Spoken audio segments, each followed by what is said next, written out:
Hi, everyone. Thank you for joining us. Welcome. My name is Ariana Curtis. I am Director of Content for the Smithsonian's Our Shared Future, Reckoning with Our Racial Past initiative. And I have the honor and pleasure of being Curator for Latinx Studies at the National Museum of African American History and Culture. So I am your moderator for today's conversation on curating Blackness, which will feature María Elena Ortiz, Dr. Diala Touré, Dr. Debra Mack, and Dr. Aleia Brown. We are the only session today in the conference. This is session 6 of 10 in the Making African America Symposium. Our session description reads, although measures of diversity name Black as a single category, some museums and cultural institutions focus on the research, collection, preservation, and display of Black diversity. This panel will explore what it means historically and in contemporary context to present diverse Black stories, whether through quote unquote traditional museum audiences, predominantly Black visitors, or in digital spaces. So today we will explore these issues and more through the work of 4 Black female curators who work in different spaces, are at different places in their careers, and have different areas of expertise. So for today's session, there are no formal presentations from our panelists. We'll start with one-on-one quick chats with each of our panelists, move to a group discussion, and then open space for the audience Q&A. Please do put your questions in the chat throughout our conversation. I will do my best to integrate them as I see them and as they're relevant to the conversation that we're having. And there will be a dedicated Q&A session at the very end of the panel.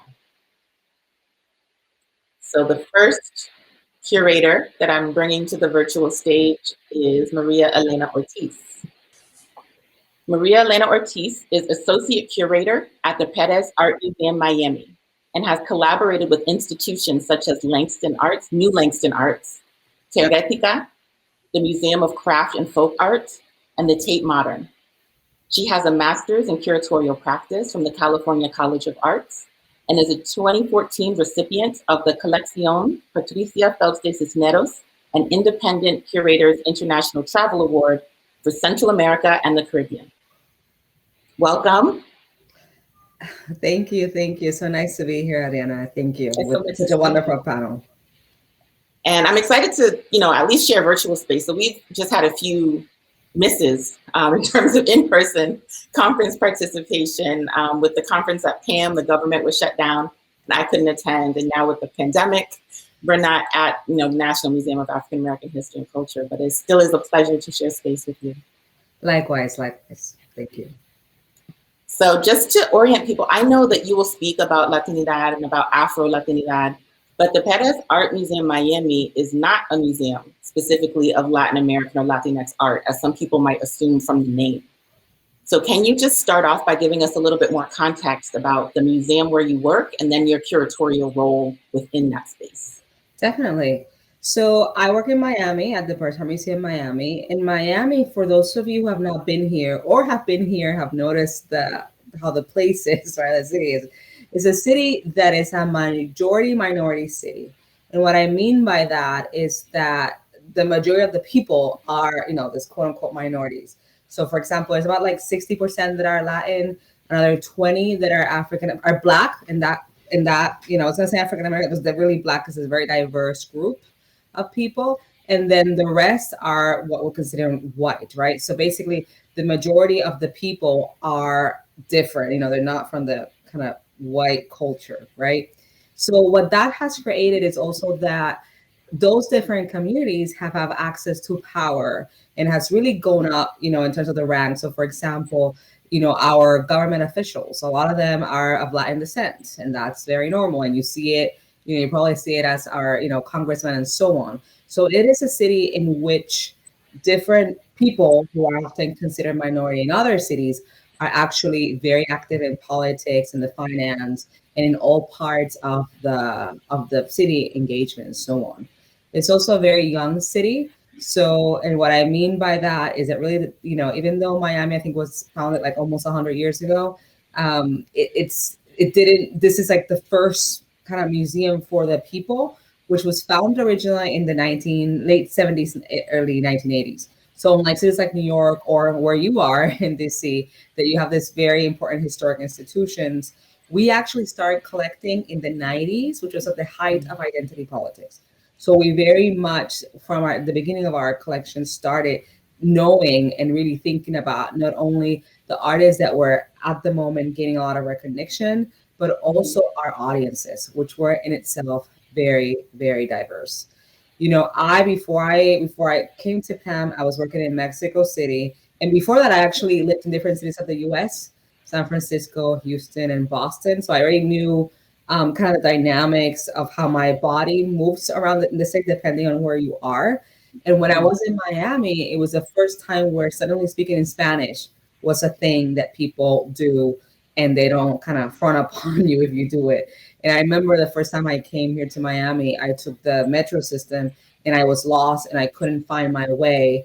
And I kept asking people in English, and it wasn't until I switched to Spanish that I was able to find my way to get to the interview that I was going here in Miami. So just to give you an idea of how different Miami is in terms of a city compared to other U.S. cities, and why our museum has the Perez Art Museum Miami, the first and only museum with a Latin last name in the United States. And that was, you know, I can go into how that happened if you want me to, but that's been through the generosity of Jorge Perez, which is a very avid collector of Cuban and Latin American art, who's actually now very much interested in collecting work from Africa. So he's building a collection of African art, along with Afro-Latinos, Afro-Europeans, and African Americans, who who gave the museum a naming gift in 2013, and that's how it became the Perez Art Museum.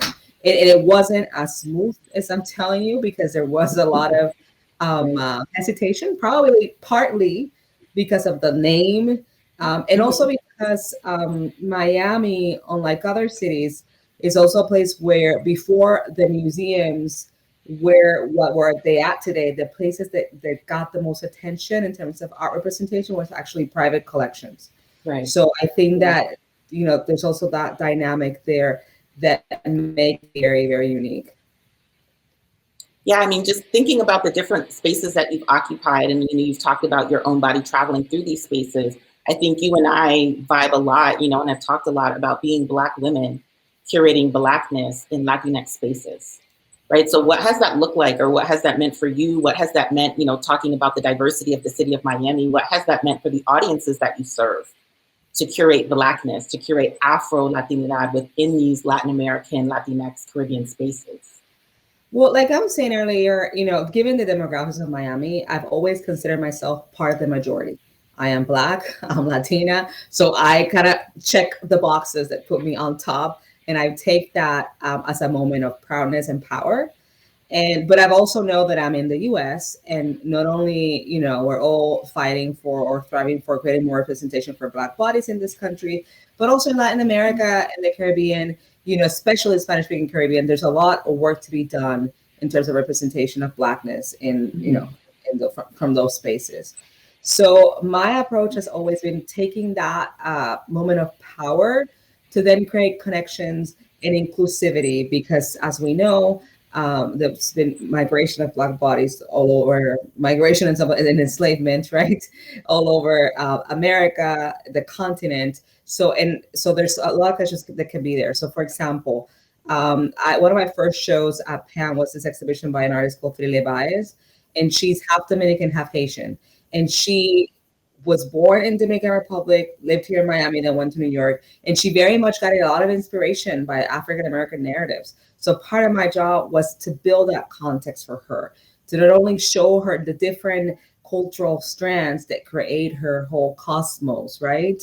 And that has been very interesting, because often what I've seen in all Latinx artists, it's like another one, William Cordova, is that he also, once his family moved to the US, he was originally from Peru, and he sometimes mentioned that he has like Afro-Peruvian descendants, that he got very much inspired by the Black Panther movement, the Young Lord movement. So these are artists who come to this country of Latin origin and who are diverse within their backgrounds, and who know that there's Blackness within their, and acknowledge it and have it with proudness, and then also put that into their art. And then when they come to the States, seek a lot of inspiration from the African American narrative. And then I love that. We're going to pick back up on that explicit thread. Yeah, I want to save that for our group discussion, because I know some of our panelists also have something to say about that exactly. Definitely. And then I also, right now I have a show up. Well, before I mention the show, I also did a show with Steve Mcqueen, who is this, beautiful artist, from the Caribbean, living in London, who was born in London, Caribbean descent, and also did a big work inspired by African American histories, especially of suppression and so on. And right now, the show that I have up is actually from the Jorge Perez collection, which was with Power. And in that show, it includes Afro-Latinos, Afro-Caribbeans, Afro-Europeans, African-Americans, and Africans. So for me, as I mentioned earlier, he's now collecting all this work from Africa, although he also started with Afro-Latinos and so on. And for me, it was very important to start creating connections and to really think about what it means to put all these artists who share a history of colonization and a history of oppression, but who also have very different histories and have very different concerns. For example, a lot of artists in South Africa are very interested in the oppression that the LGBTQ plus community suffer after the end of apartheid. Like, what does it mean to share those concerns with things that are happening in the other side of the world? So let's pause there. Let's pause there and save this for the group discussion so we can get the introduction from the other panelists and then just have like a really rich discussion exactly about the themes that you're bringing up for all of us. Thank you. All right, I want to bring our next panelist up to the stage so we can get a little bit more background about her, and that would be Dr. Diala Touré. Hello. Hello. So I want to read your bio for our listeners. You are the Senior Fine Arts Appraiser at Appraisals of Value, LLC. You are a French-born art historian and former curator of the Lewis Museum of Art in Baltimore. You have taught at and consulted with world-class universities and institutions in the United States, including the Barnes Foundation, the Fine Arts Museum of San Francisco, and the University of Pennsylvania Museum of Archaeology and Anthropology. So that's just a bit of what you've done. Welcome, Dr. Touré. Thank you. So you speak from various professional spaces, but especially as a curator of an African American collection and an appraiser, a Black woman running her own business.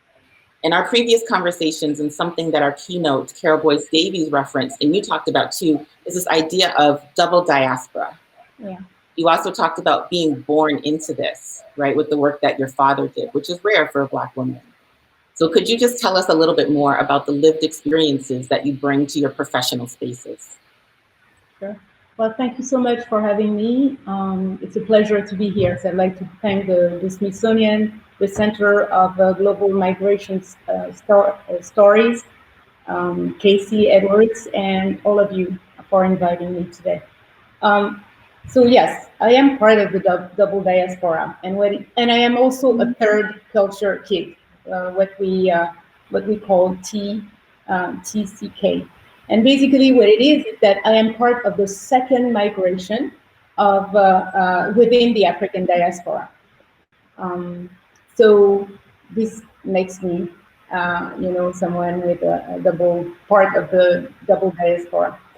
So I was born in Paris some years ago to parents who were themselves born in Africa and were educated in France.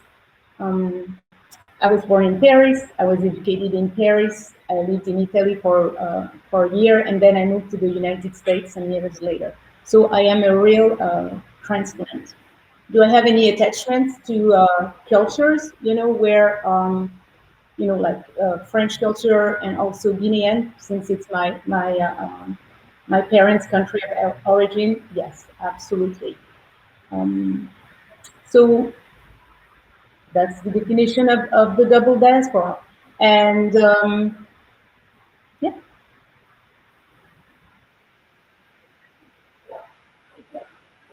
And how you came into this work, particularly running your own business? Yes, absolutely.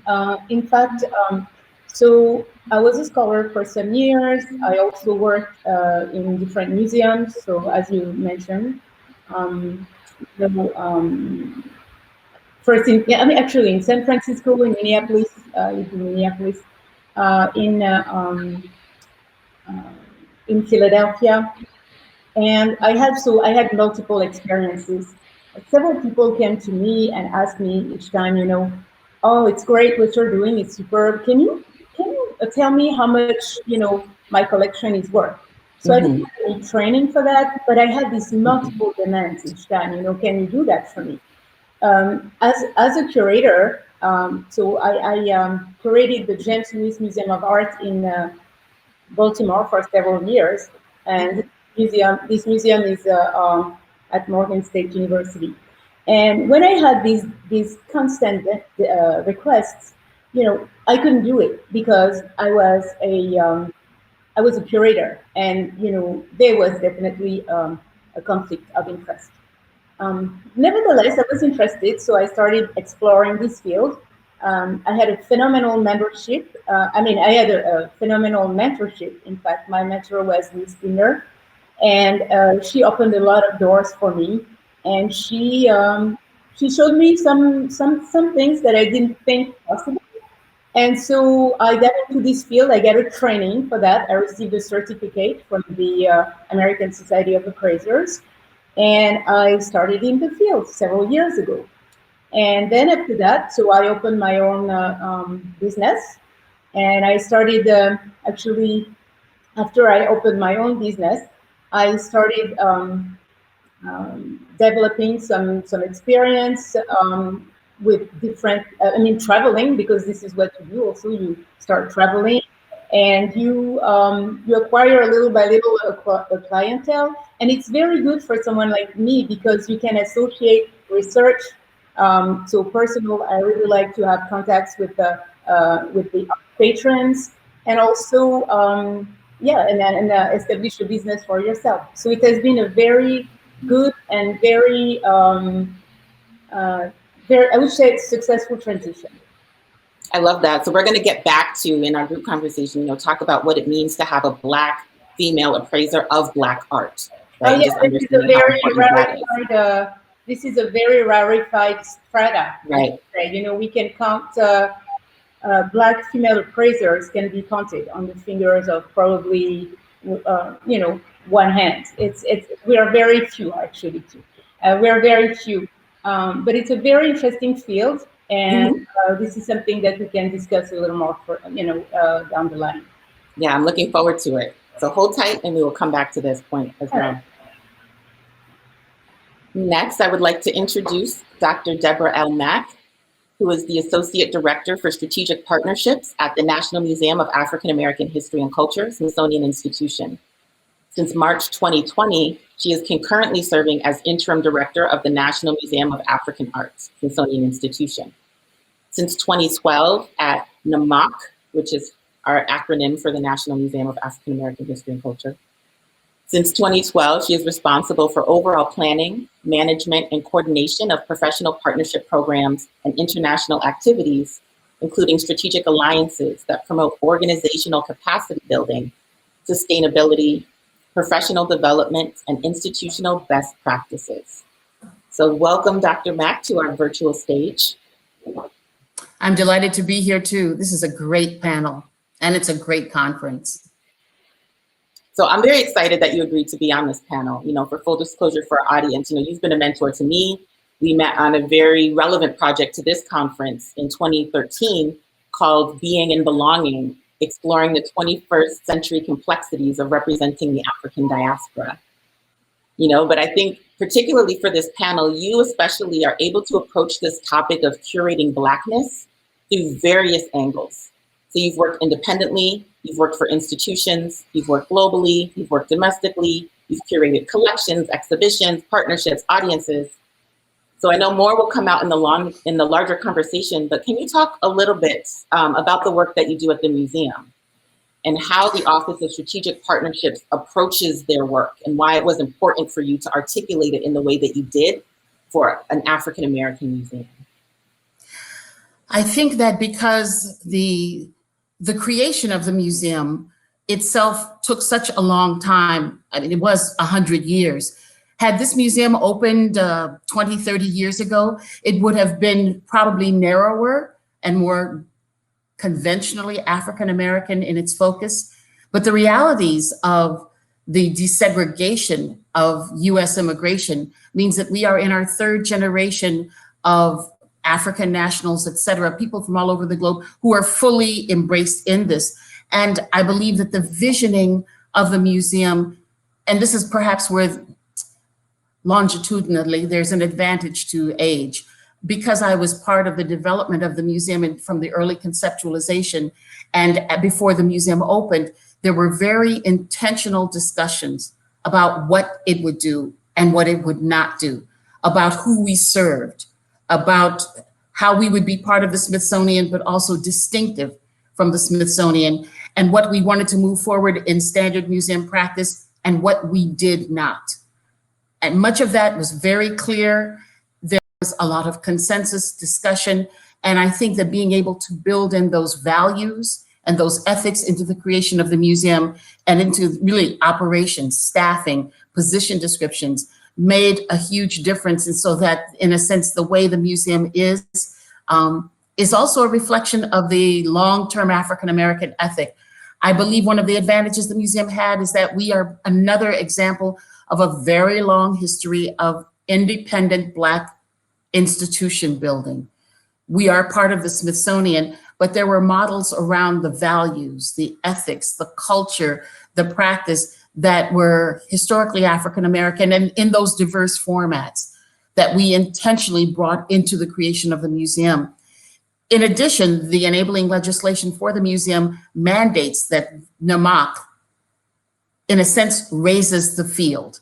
It is mandated that we work in collaboration with African American and African diaspora museums because there are so many, and because the idea of identity, being, and belonging is domestic, transnational, multinational, and sometimes even centered overseas.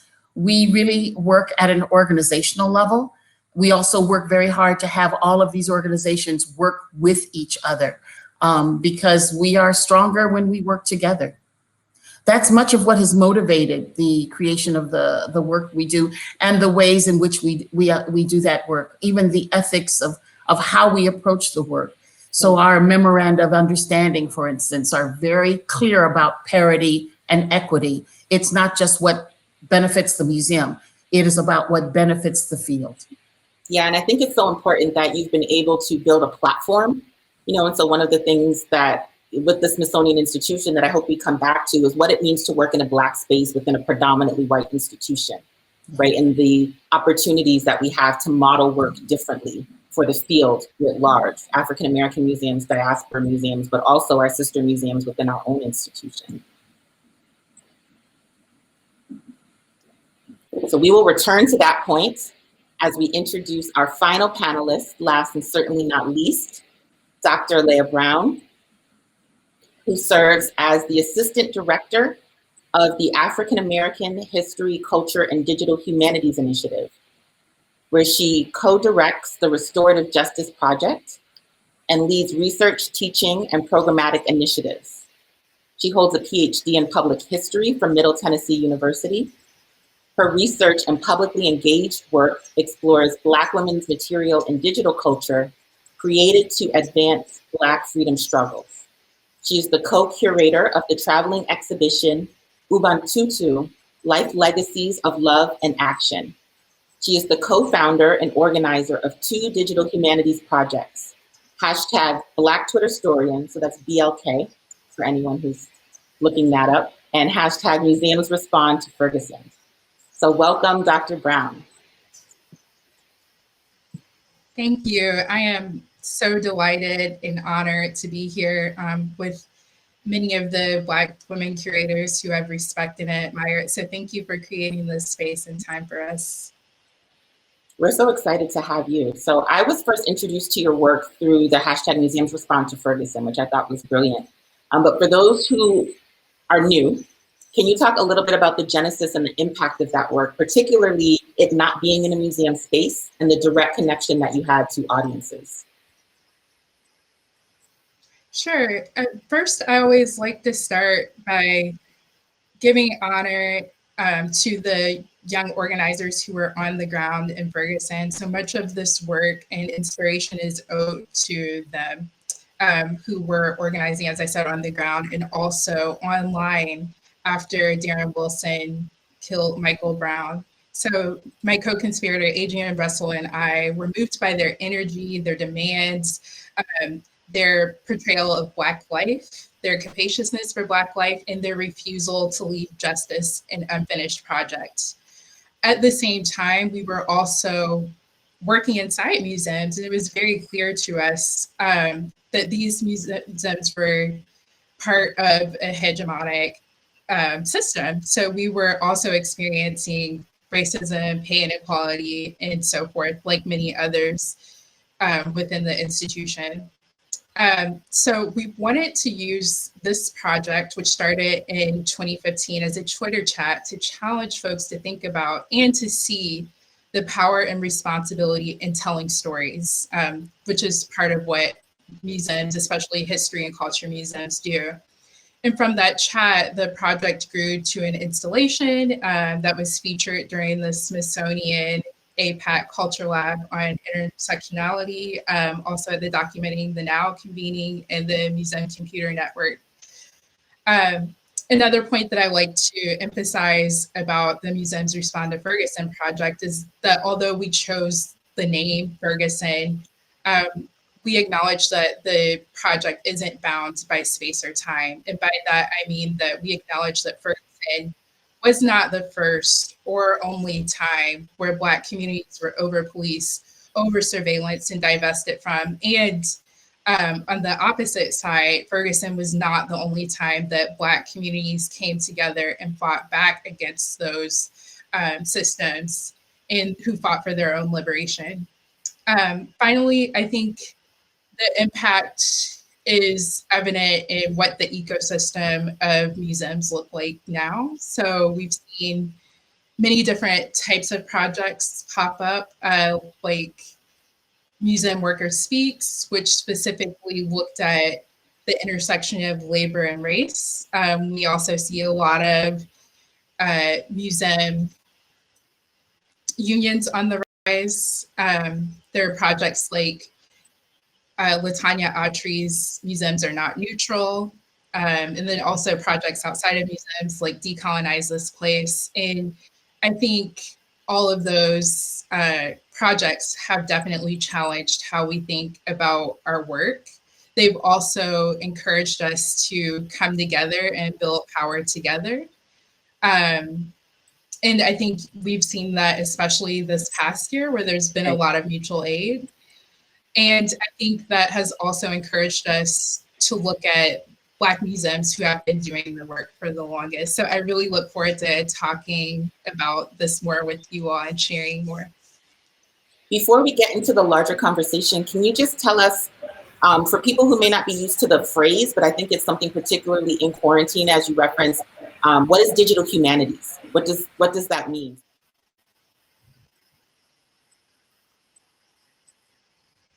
Sure. Digital humanities is really a broad field, and it's looking at how computational and digital tools impact our lives, but also how we can create different things with the tools to better understand humanity. I'm in particular a practitioner of Black digital humanities.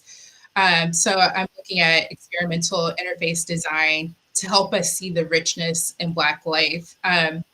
And that has been really interesting with taking my former experience as a curator, and then now looking at that in the digital space.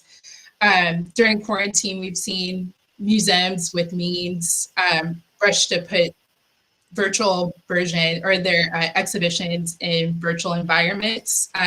There's been a lot of talks and symposia like this one, for example. So those are some of the ways that museums have kind of garnered digital tools to be able to share those experiences. And And what I'm particularly interested in is pushing past just recreating what we've experienced previously and seeing how we can experiment with new experiences.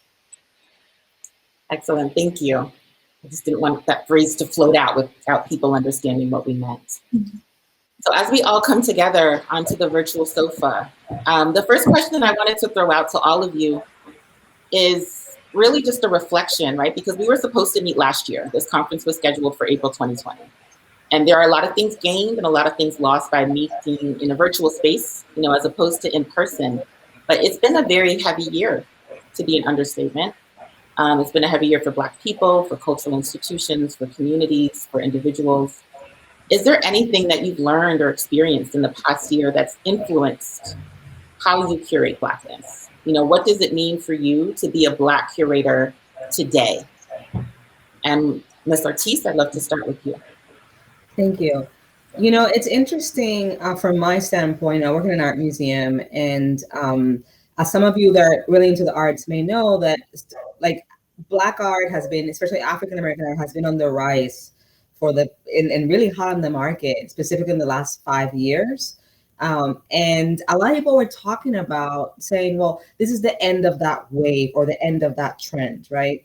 And then the summer happened with the killing of George Floyd, and that even made our jobs and the attention that a lot of artists and not only artists, but diversifying museums became a big topic within the industry. So it's interesting how it has made this work even more important, how ideas about diversifying what Blackness is become even more important. So I think that that we have gained a lot, even though it was a very horrible summer for a lot of us. That also helped to push the conversation even more forward, and really think that this is here to stay. This is not just a trend or something that's passing. Yeah, did anyone else want to weigh in? I think there's a related. I think I'll add that. Go ahead. Oh yeah, sure. I think I'll add that this past year I've been really inspired by the ways that communities have documented Black life, especially over the summer, especially now considering that we're 1 year since the announcement of the pandemic, but also 1 year out of Breonna Taylor's passing. But it's been very fascinating, for example, on Instagram and other digital platforms, how community members have held like digital memorial creation sessions, or have photographed protests. And I think that it's going to be very important for us to make sure that we have all of both the digital and understand things through oral histories for the future, and so we can better understand 2020. So this was a heavy year, you know. This was a heavy year, and I think, you know, the Black presence and the Black struggle gained a lot of gravitas, you know, within the American social fabric, I should say. You know, the movements about canceling culture. I mean, as an observant, I have to say, as an observant and a former curator, I can say that, you know, there were some questions that surfaced that were always there, and that all of a sudden, you know, surfaced. Like the museum seemed, you know, perceived as the supreme symbols of racism and white supremacy, the you know, the lack of diversification of museum collections, the professional opportunities that people never really had, you know, people of color never really had. The public shaming also, you know, and that's something that it was interesting to see, you know, people in the museum world react, you know, in their own ways about the way person of color has been treated, you know, for a long time. I think that the social media were also extremely powerful, as being used as a tool and also as a weapon, and it was a reckoning, you know. I think that seeing on TV and reading about those world mass protests for racial justice and anti-racism, you know, and the demand for radical change were something, you know, very, very important, and not only in the United States, but really throughout the world. So, as someone who was born and grew up in France, you know, seeing people demonstrating and seeing all of these images, I was really moved. Seeing people demonstrated in London, and so many, I mean, in England and Denmark, and it was something really, it was something extremely powerful to see, you know. I think that it also pushed people to think about, you know, acquisition committees, like, you know, those need to be diversified. Right. The boardrooms, the heads of the major museums, you know, Right. funding initiatives also became something. Oh yeah, you know, funding equity, diversity, and all the access programs. So I think it was you know, the beginning of a dismantlement, you know, of certain values. And I think many people in the, I'm sorry to say that, but many people in the art world, if such a world exists, but, you know, did wake up and ended up smelling the coffee or the chocolate, depending, you know. So anyway. Yeah, well, I mean, I think this is an important point that you're bringing up about institutions. And we all know that Blackness, whether it be Black arts, Black history, Black culture, has not always been curated by Black people, right? And just the larger point that you're bringing up is that we have not always had power within these institutions in any realm, curation just being one of them.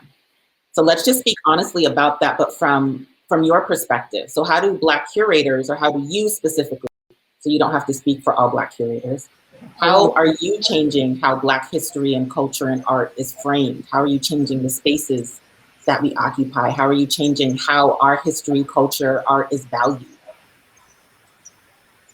Do you want me to start, or maybe someone else can start? I can. I'll start with Dr. Mack.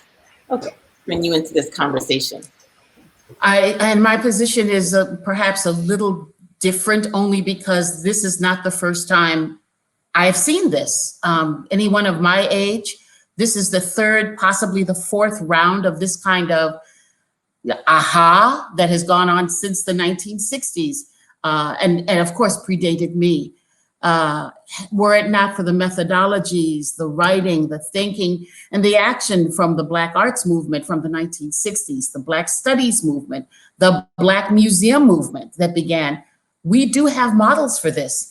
And I think that one of the differences is that many people who have not been in the field very long think this is the first time and this is the only time, and may not be aware of the resources, the models, the others who came before them and who are still there, who can offer ways of having this being fully integrated into realities, as opposed to mainstream white institution. PWI is now feeling guilty or responding because of negative press, et cetera. Basically, how does one incorporate these in fundamental ways within institutions and in fact within practice in the field? I find it unusual. I find it odd that the DEAI movement is something that is actually, in my view, managed and in fact defined by predominantly white institutions. It's what they did not know, or what they were not troubled by, or what they were not aware of, that raise these questions and these categories that everyone responds to. I would like to ask if there were Black institutions that we're defining DEAI, what would that mean? And are those perhaps the indicators that we should be following, the qualifiers, the criteria that by our own cultural definitions, which are not, of course, which have a wide range in themselves.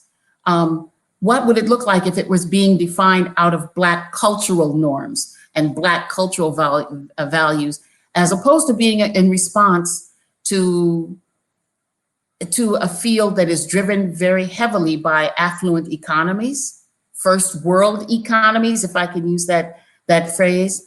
And I mean, again, because of Dr. Touré's background, she understands better than any of us, if a majority of these issues around restitution and reparations of, for instance, African cultural material actually happened, 80% of those jobs go away in European museums overnight. So I mean, these are different ways of looking at this in globalized ways. This is true in the United States, but especially in Europe, especially Caribbean art museums. I mean, I think that I would like to see us dig deeply and look at the fundamentals that we are raising, instead of just responding to the criteria that I'd say the museum industry, in particular, is setting out there. The digital humanities, the actions that I've seen by my colleagues in this panel are extraordinary, and partially because they bring in our communities and our audiences that we serve, the people who we do this for, we do this work for. We can talk among ourselves, right, but why do we do what we do, and who do we serve in the process? And where are they in these conversations? Are we listening to them? I wanted to say, I mean, that's very, that's great, right? And it's interesting how you mentioned all these waves of inclusion, right? When I started working at my museum, it was I worked with great colleagues, but it was everybody on top was white, and that was very shocking to me, because I felt this feeling of isolation that I'm sure other colleagues also feel when they enter those spaces. So I do think that the question that you're posing, Dr. Mack, are very important, because even though there's waves of inclusion, there's also a backlash, right? That really kind of takes you back 20, 30 years back, even as institutions are being created, et cetera. So I wanted to kind of mention that, because it just struck me as a very, as a lived experience, right? And kind of pointing let's talk about that. Like, let's talk about that, because I think we've seen very public resignations of Black women from our field, right? Especially this past year, very public, open letters. What does it, I mean, a lot of us are catalysts for changes in our spaces, where we are the first, or we are the only, or we are one of few. So what have been some of the strategies that you have used in order to reframe how we think about, present, display Black people? And then to Dr. Mack's point about how are we expanding the audiences, particularly if we're at institutions, how are we expanding the audiences with which our institutions engage? Because I think that's such a critical part of curatorial work. And so, I don't know, who wants, Dr. Brown, let's start with you.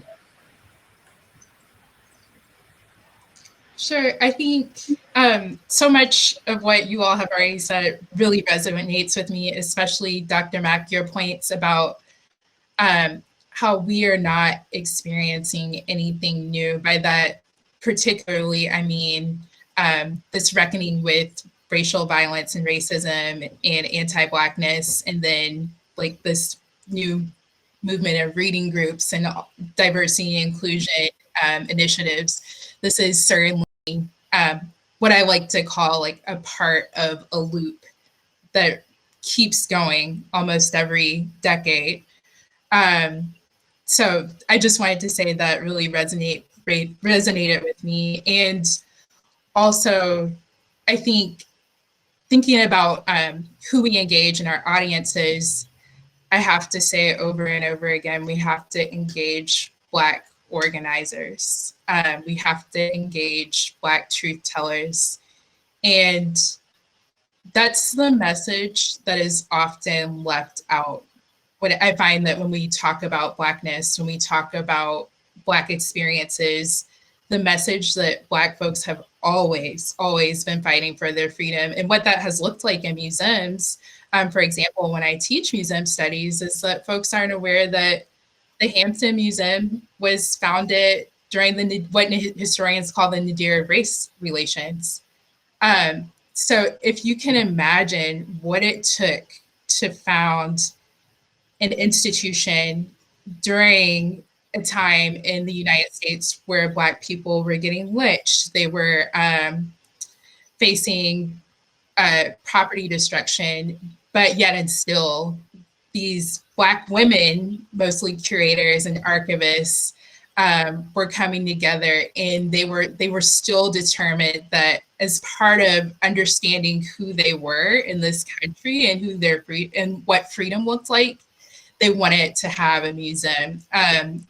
So I think that part about audience, of bringing in the radical voices and making sure those voices are amplified, not only does something for the field, but it also furthers how we understand freedom in the United States. So I would like to add a little something, if I may, and just talk to you about my presence in at a Black institution and what it meant to me. So my experiences in academia was mainly, in those called elite universities, where, in the art history department, I was the only one, right? They didn't have anybody before me, and when I left, they didn't get anybody. So maybe now they're thinking about hiring someone, and I may receive a call, here and there, who knows? But I think I was blessed, retrospectively. I was blessed and lucky to have an experience at the James Lewis Museum of Art, so at Morgan State University, because I didn't have a limited and a limiting curatorial experience that I would have had in mainstream museums. Okay, I would have probably fought there, at a mainstream museum to get my message across. I would have probably witnessed some hierarchy in department history, priorities, acquisitions and funding, etc. So, and I think that I would have probably been, that I would have been scrutinized, that I would have been criticized and demonized for the multiple initiatives that that I would have wanted to launch. So I think that I would have tried, and I would have probably failed at decolonizing, what we call decolonizing the gaze of my colleagues. And so this was not my problem at Morgan. When I was hired, I didn't ask myself if the curatorial position was a real opportunity for me, or if I was just there to serve as an illustration of the word diversity without any support.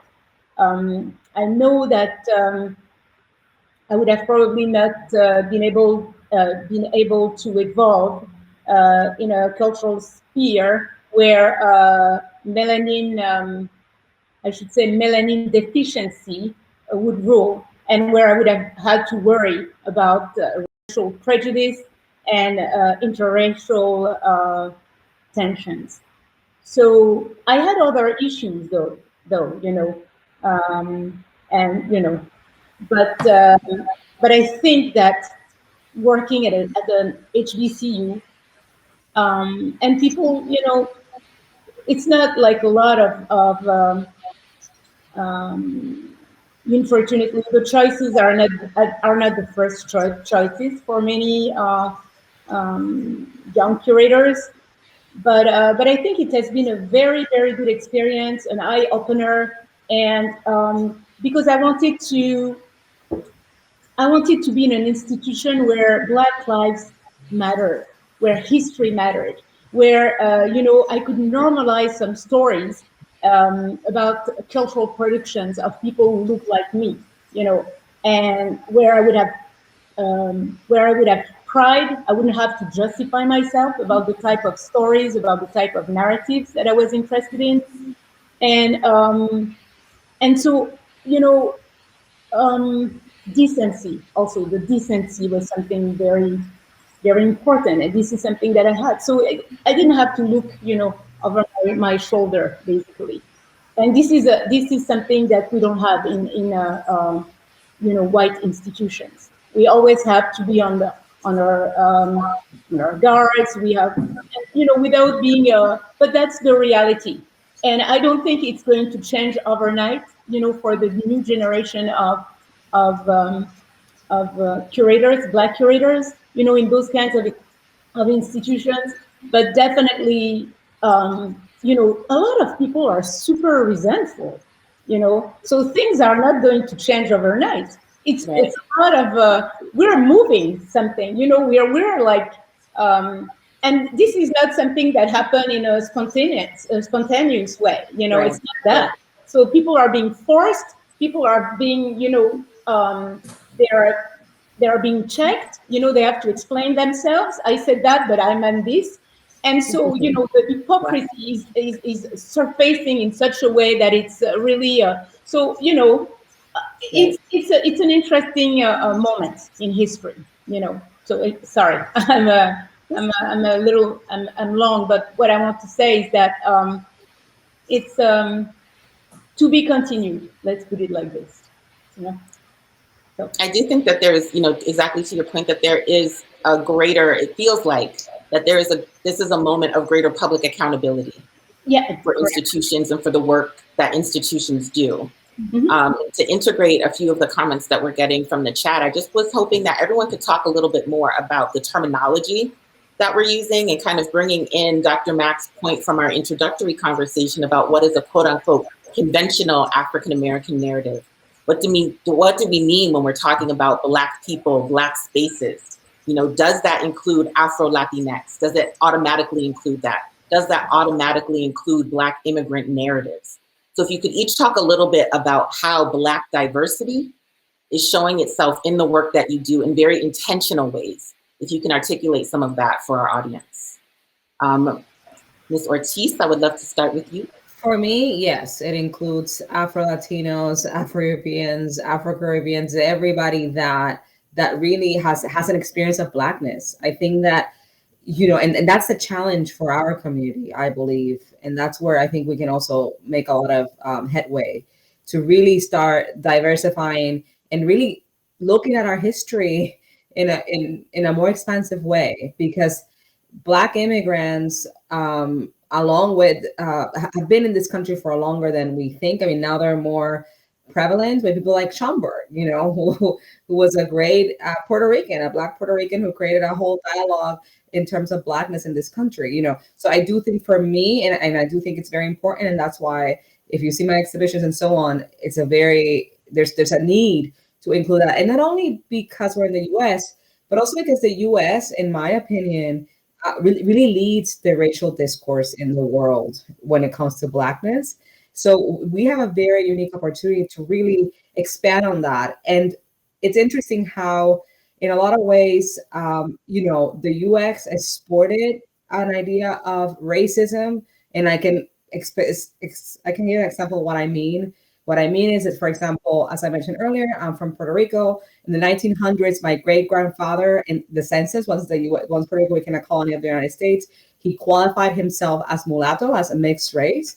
And then 10 years later, in the census of 1910, he actually qualified himself as white. And I grew up thinking that he was white until I started doing some history in my family. And when I would ask then my uncle and so on, he was, oh yeah, he was a mixed guy. So you see how in a place like Puerto Rico, people starting getting more attached to the idea of whiteness once the U.S., once we became a colony of the U.S. And what I'm saying is that if the U.S. has exported such ideas, then now we can also continue exporting ideas of racial equality, racial freedom, equity, that are so important for all of us, no matter where you live.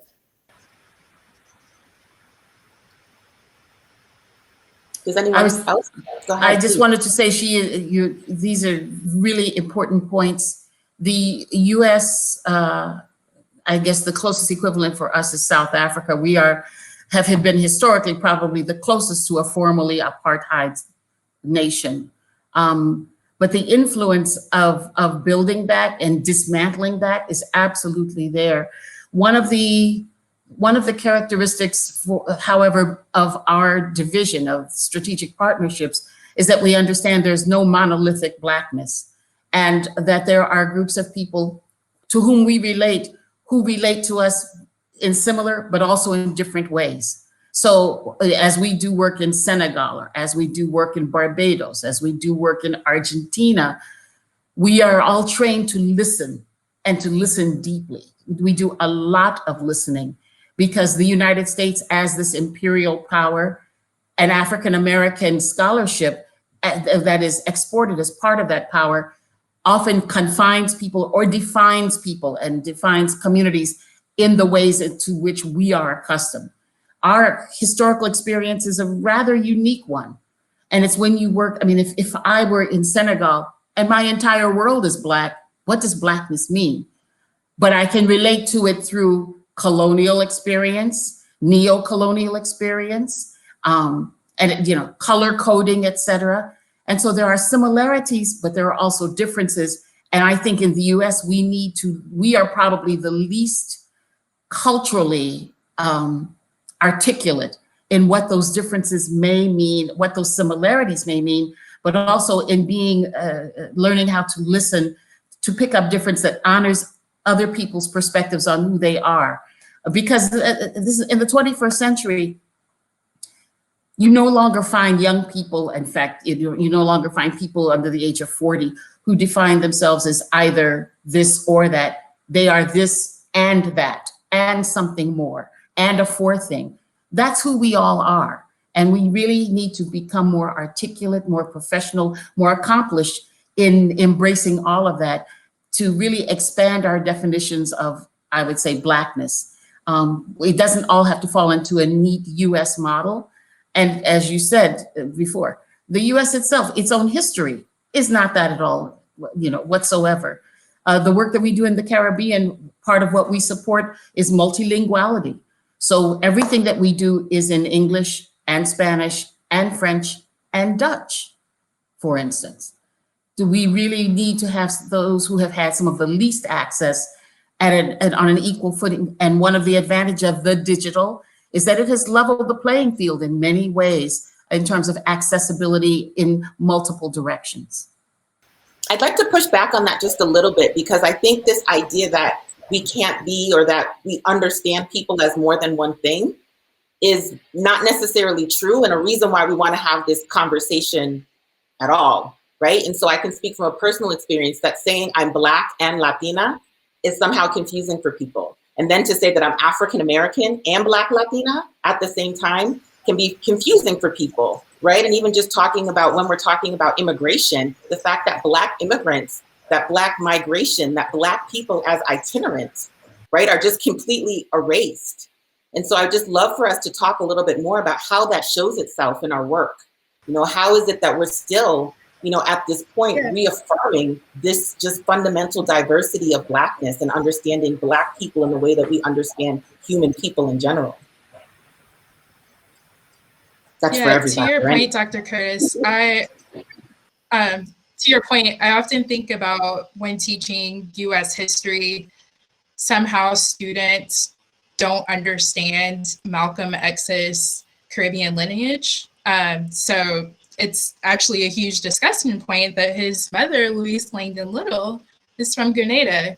But then that opens up a much larger discussion point about how many other Black people who are in the United States that they just didn't understand their full lineage. So others include Stokely Carmichael from Trinidad, Claudia Jones, and so on and so forth. But that opens up a bigger conversation for us to have about, okay, you didn't understand their lineage, so let's talk about that. And then also, that means that the way that they understand Black freedom movements is very narrow, because they're only seeing it from a U.S. standpoint, U.S. point of view.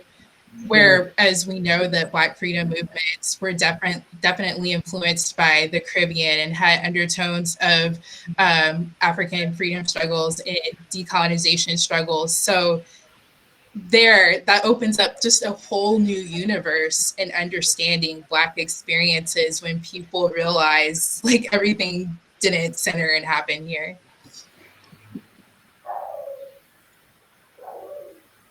I think it's a phenomenal panel. Oh, sorry. No, please go ahead. It's a phenomenal panel because it's a Pan-African panel, you know, and unfortunately, I speak for myself, but I speak of many people who are coming from, who are Black and coming from either the continent or, you know, Europe, and landing in this country. But we learned very quickly that skin folk are not kinfolk, as you said, right? I don't know who wrote that, but so we learned the hard way because we tend to embrace people who look like me, who look like us. We tend to do that. But on the other side, and when you're talking about Blackness, you're talking about so many things because it encompasses so many things. But history has not been kind to us. And unfortunately, I should say that a lot of people here, and I don't want to overgeneralize, but I have a lot who haven't had the opportunity to travel, to be interested in other people who look like them on another continent. They have hatred for us.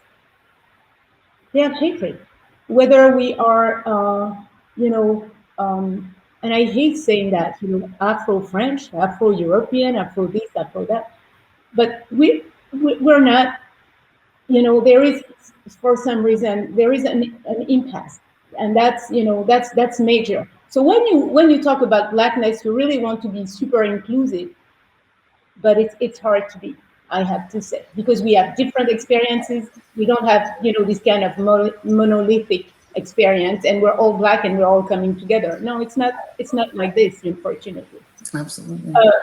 You know, as a foreigner, I like to do this. You know, I've done that for some years now because it's been almost 2 decades that I've been living here. But, you know, when I'm puzzled by a word, I'm going into the dictionary and I'm trying to find out, you know, what it really means.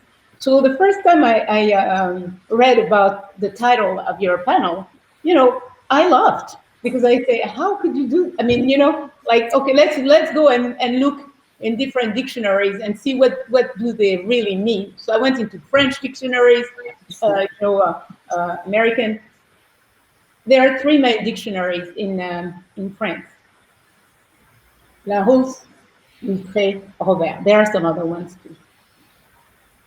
But they define Blackness as the color Black, as something like that is really dark, you know, like dark and that. And there is another definition that I found quite interesting, which is it's the heinous meanness. Heinous meanness. So, you know, relating to our experiences in, you know, I would say as Black curators, you know, curating in different spaces, but for those who have been curating, I would say in mainstream museums, this is really true. But I wouldn't call that Blackness, actually. I would call that the reverse, you know, because we really experience that. So I just want to go there. And I want to say also that, and I would like to really talk briefly about the collection at Morgan State. James Lewis Museum was a phenomenal, for those who don't know him, he was a phenomenal scholar. He created he founded the department of art history. He put together this phenomenal collection of world art. So, you know, it's not only because it's not only like African American, because at the time it was not even called like that, you know, but it's with the world-class collection that is so impressive. There are several artists, because of the quality of this man, who was trained as an anthropologist, because of the quality of this man and his dedication to the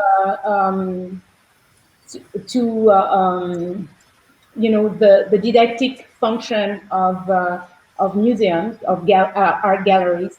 Right. He has the friendship of a lot of artists who ended up participating, contributing to the collection. People such as Romare Bearden, William T. Williams, Ed Clark, Melvin Edwards, Elizabeth Catlett, Benny Andrews, Gordon Park, etc., A.G. Montgomery, etc. And because people say, oh man, that's a great museum. It's an African American museum.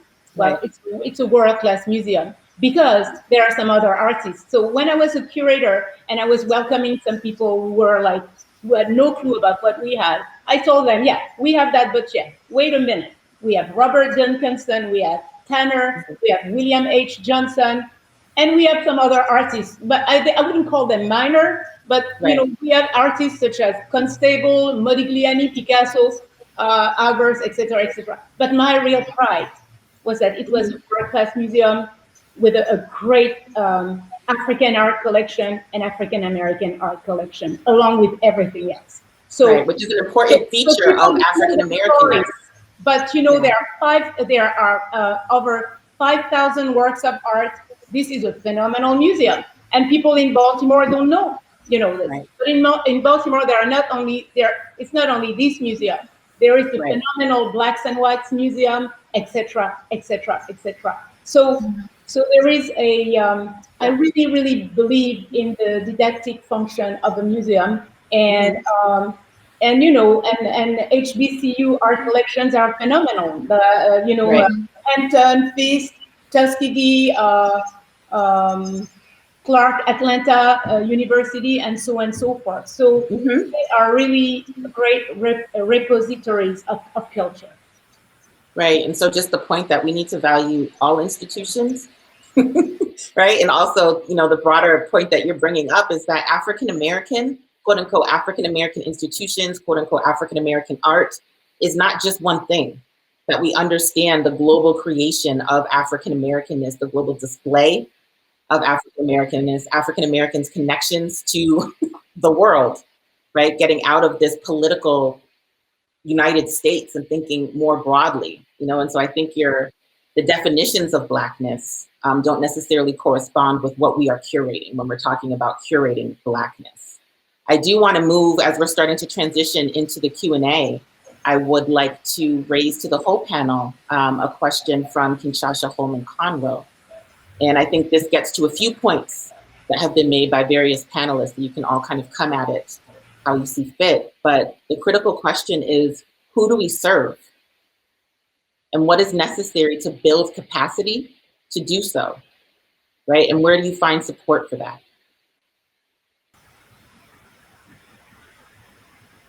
I know it's a deep question. I won't call out anyone in particular just yet. Give me a second.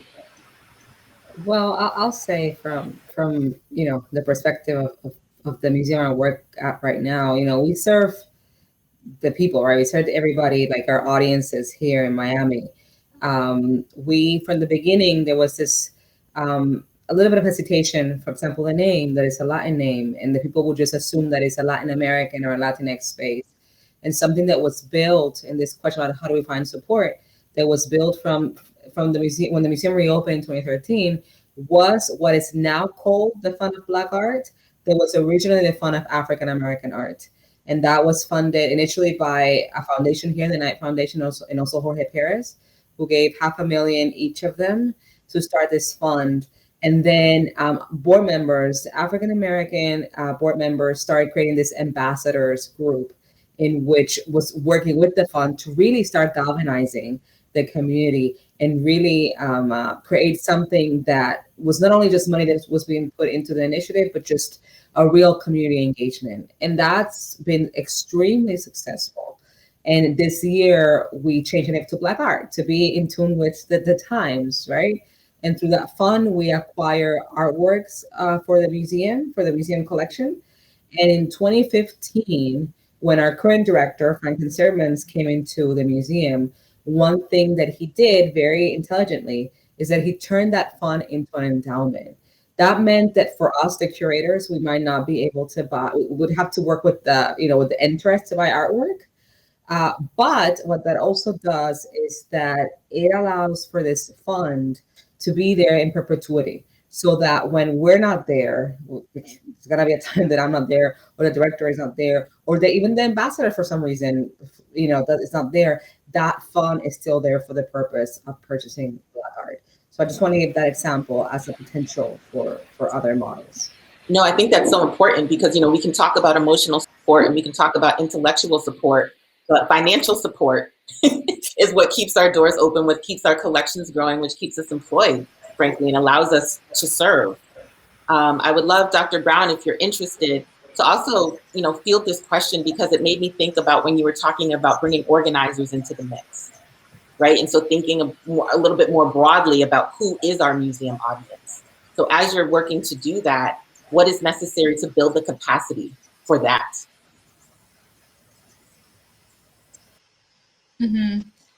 That's a really good question. And I think it takes a lot of time and care. So, I acknowledge that we've all been talking about expanding access, making sure that all Black folks especially, have access to our museum spaces and the things that we produce. But I also acknowledge, especially considering Dr. Touré's points earlier, is that there's a lot for us to do to make a space conducive for expansive Blackness. And by that, I mean making sure that different languages are available, financial support mostly. So making sure that folks who traditionally have not been invited and engaged in museum spaces have financial support to do so. I know, speaking from personal experience, I was definitely a beneficiary of, for example, programs through Mellon that actually supported an internship my first internship at the Reginald F. Lewis Museum in the James.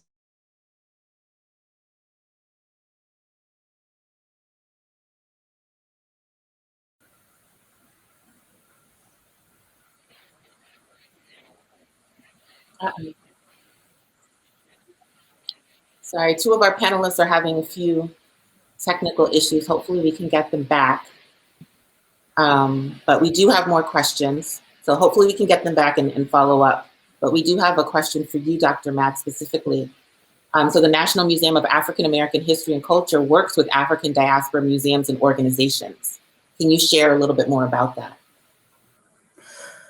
The museum was in development, and we began this work before the museum opened for several years, literally by asking people, by asking organizations, by observing their work. And we asked permission to do that, not because we knew more. We wanted to learn from organizations, whether they were in small towns of population 5,000 in the Mississippi Delta, if they were in Miami, and have an intentional, I would say they self-declare as being US and Caribbean in some way, whether they were in rural Eastern Oregon in the mountains. Now that I think about that, we were looking at various experiences. We were asking these institutions, what did they need?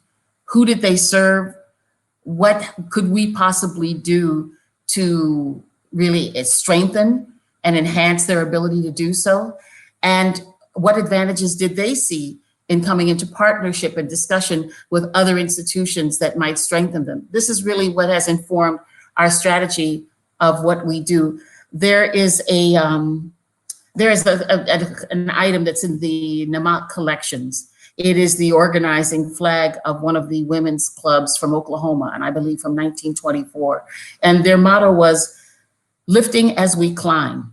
And that is something we take very seriously. Being a Smithsonian museum means that there is a lot of visibility. There are also a lot of false assumptions about the ability of such a large system. It is the largest museum research complex in the world.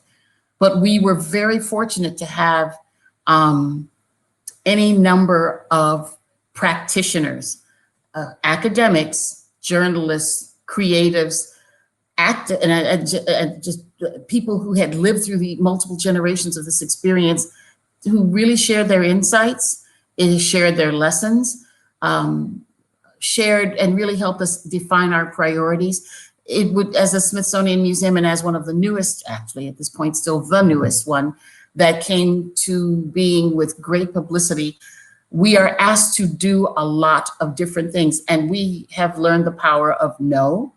We focus very much and very intentionally what we do. And we find our greatest power is by lifting the visibility of these organizations that are our peer organizations around not only the US, but around the world.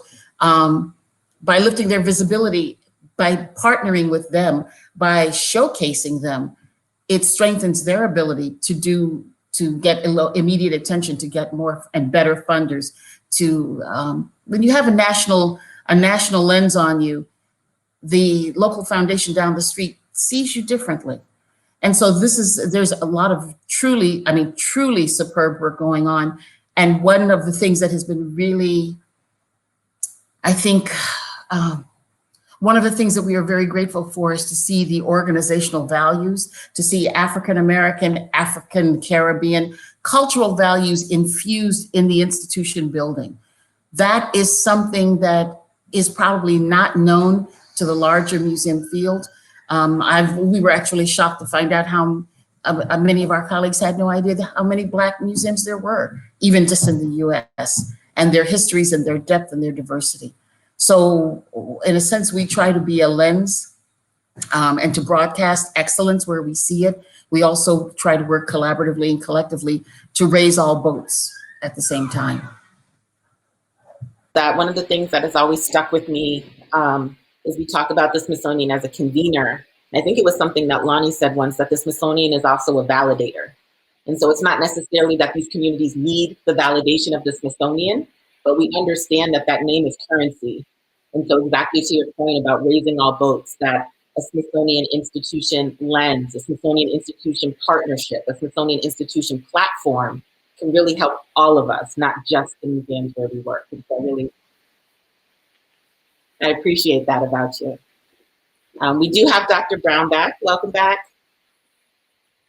Here's another. I'm sorry, I'm not. Another question to everyone. It's not to anyone specifically, but how do museums, which are historically white-dominated institutions, make a cultural shift towards a more inclusive telling of Blackness that includes the shifting dynamics of Black identity?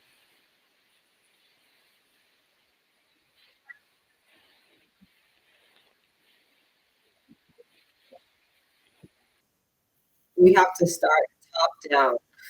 And what I mean by that is that you have to start diversifying boards, diversifying director positions, diversifying the senior staff, diversifying the curators, the education, the development staff. You need to start from the top down, really. And in the US in particular, there's been this, when you look at the museums, often the security staff is very diverse, the education staff is very diverse, but then there's other top positions, leadership board, that to me is where the real work needs to be done, and what is really is going to help to diversify. Because if you don't have a board member or a director or a curator or a senior staff that is interested in these topics, they're not, and not to say that they're not interested because of X or Y reason,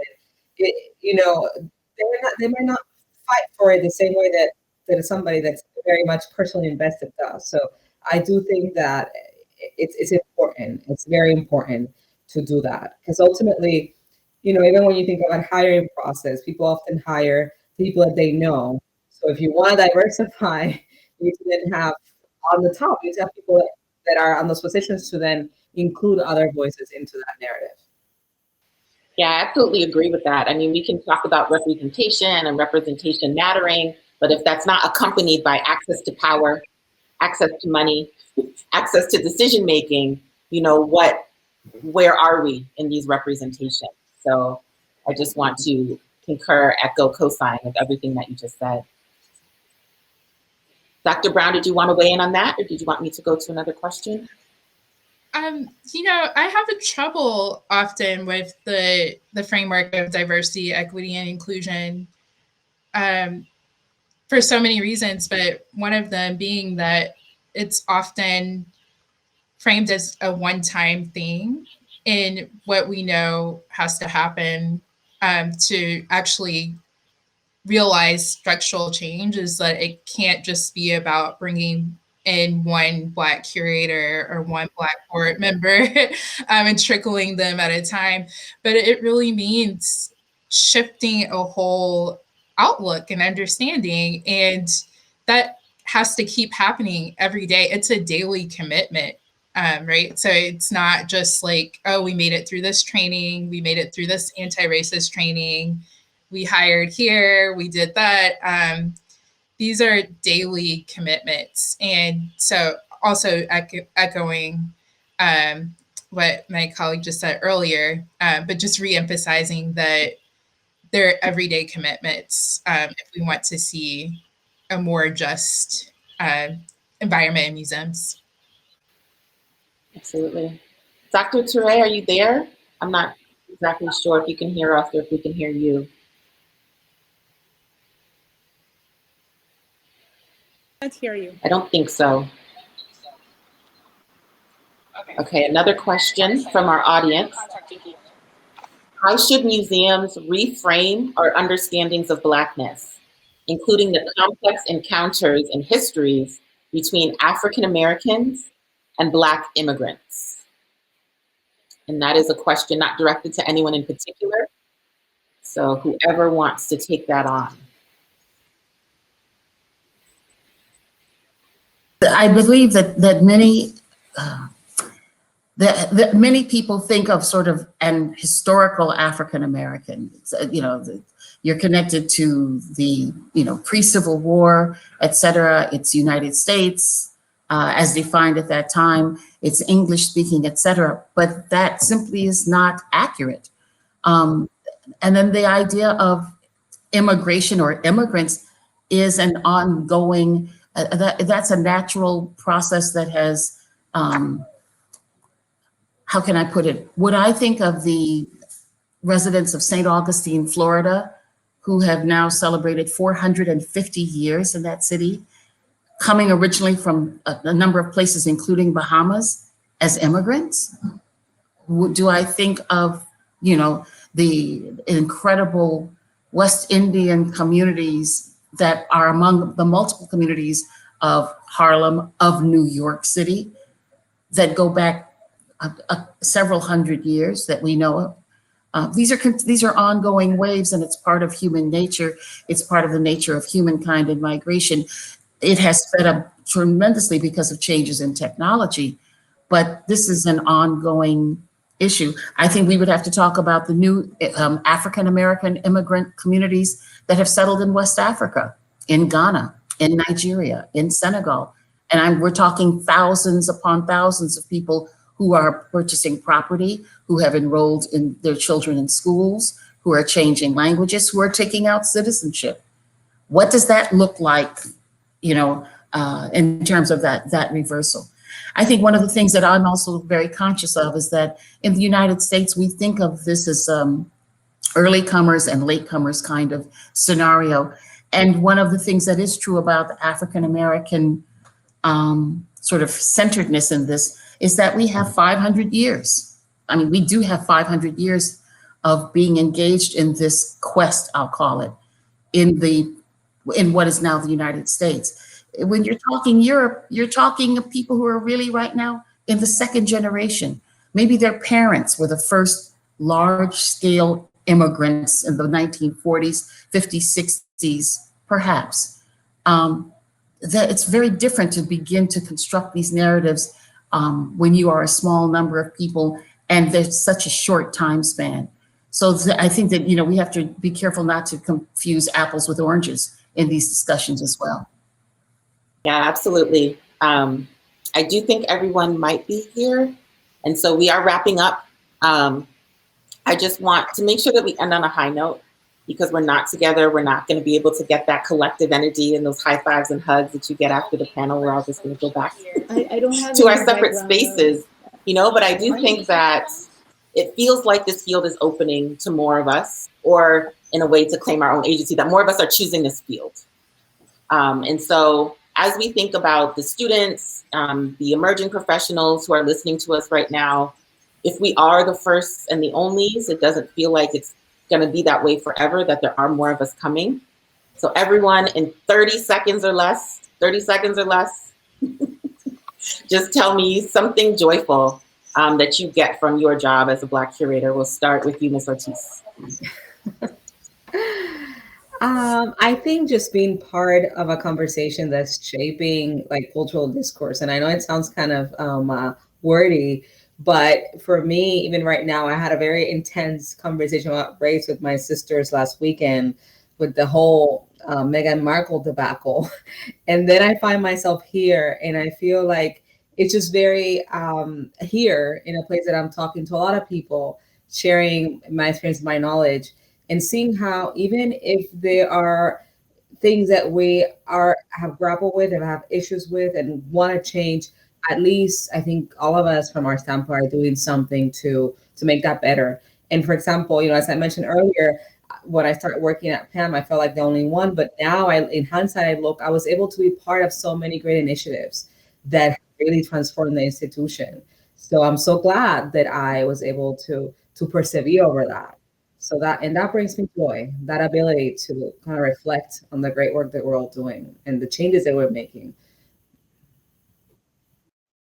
What brings me joy about my work is to be able to cater to people who look like me, to be able to relate to different stories that in which they see themselves being reflected.